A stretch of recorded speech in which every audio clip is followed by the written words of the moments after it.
Kata Ibn Khaldun di maknum opusnya Al-Muqaddimah, negara tidak dibina oleh kuasa semata-mata, tetapi oleh rasa kebersamaan dan juga kesatuan secara kolektif. Kekuatan tamadun terletak pada semangat asabiah dan kesediaan manusia memikul nasib bersama-sama. Ikatan ini biasanya terhasil daripada kepentingan bersama untuk membina dan mempertahankan sebuah tamadun mahupun empayar. Persoalannya di sini, sidang dewan sekalian, apabila seluruh buana lupa akan tanggungjawab dalam mengekalkan tamadun, adakah ia akan ditiup bak debu di meja lalu dilupakan? Maka hayatilah bersama membina negara bangsa semangat asabiah kita wacana.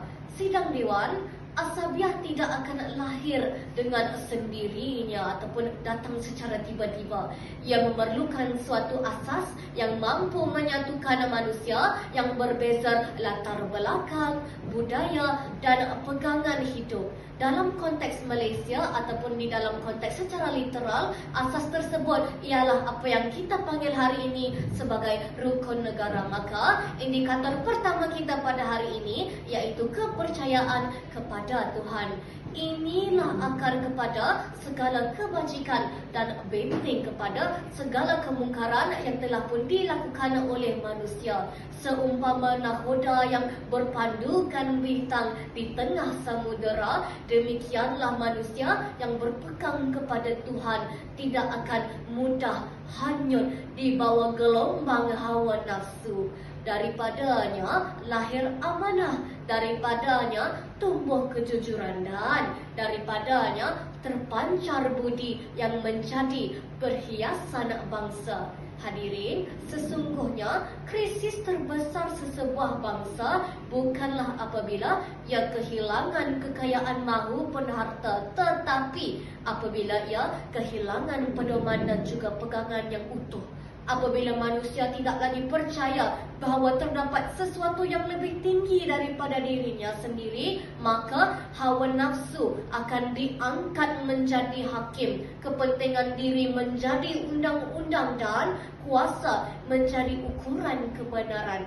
Maka dengan inilah kepercayaan kepada Tuhan hadir sebagai kompas yang memandu manusia membezakan antara yang benar dengan yang batil. Maka dengan itu kita bergerak ke indikator kedua, keluhuran perlembagaan.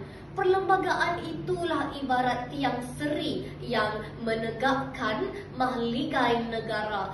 Selagi teguh tiangnya, selagi itulah berdiri kukuh bangunannya. Walau rakyat datang daripada pelbagai keturunan, bahasa dan budaya, namun semuanya berhimpun di bawah naungan aturan yang sama. Maka daripada sinilah tumbuh rasa hormat dan juga kesaksamaan. Lalu berputiklah keharmonian yang sekian lama dipelihara dan kekalkan. Maka jika perpaduan itu sebuah mahlika yang menjulang tinggi, keluhuran perlembagaan ialah tiang serinya.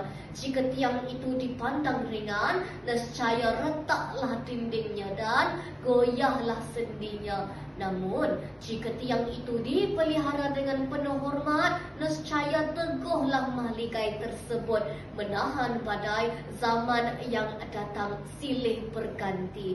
Maka indikator ketiga kita pada hari ini yang juga merupakan indikator terakhir, kesopanan dan kesusilaan. Sidang Dewan, adab itulah pakaian kepada ilmu dan mahkota kepada kebijaksanaan dan juga keintelektualan. Betapa ramai manusia yang tinggi ilmunya namun jatuh nilainya kerana kehilangan adab. Dalam zaman yang lidahnya lebih pantas daripada pertimbangan akal kita sendiri, prinsip inilah yang mengingatkan kita bahawa tutur kata yang baik mampu menjinakkan permusuhan, perbalahan, manakala bicara yang kasar mampu menyalakan bara perpecahan.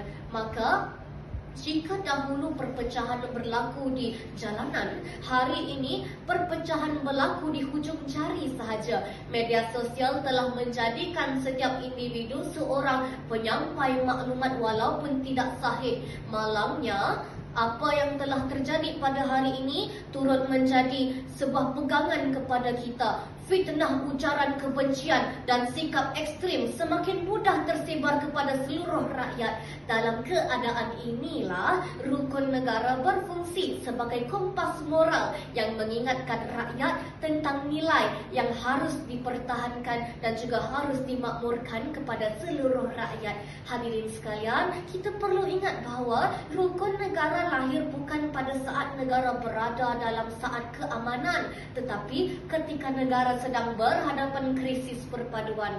Selepas peristiwa 13 Mei 1969, para pemimpin negara menyadari bahawa perpaduan tidak boleh dibina semata-mata dengan mata yang buta, tetapi perlu melalui pembangunan ekonomi ataupun kemajuan fizikal sendiri. Dan tambahan pula, negara memerlukan satu ideologi kebangsaan yang dapat menyatukan rakyat pelbagai kaum di bawah satu identiti bersama. Lalu, pada 31 Ogos 1970, lahirlah Rukun Negara sebagai panduan nasional demi membentuk perpaduan yang kukuh dan berkekalan hingga sekarang.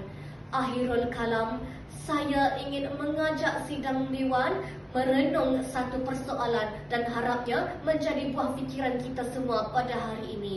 Apabila generasi akan datang menilai zaman kita, adakah mereka akan melihat sebuah generasi yang membiarkan perpaduan terhakis sedikit demi sedikit lalu hilang di muka bumi, atau sebuah generasi yang menghidupkan kembali semangat asabiah melalui penghayatan rukun negara setiap satunya? Pilihan itu, sidang Dewan sekalian, terletak di tangan kita, dan selama mana semangat asabiah tersubur dalam jiwa rakyat, selama itulah Malaysia akan terus teguh berdiri sebagai sebuah negara bangsa yang berdaulat. Maka sidang Dewan sekalian, bersama membina negara bangsa, semangat asabiah kita wacana. Ingatlah sidang Dewan sekalian, peganglah kelima-lima rukun negara. Sekian, terima kasih.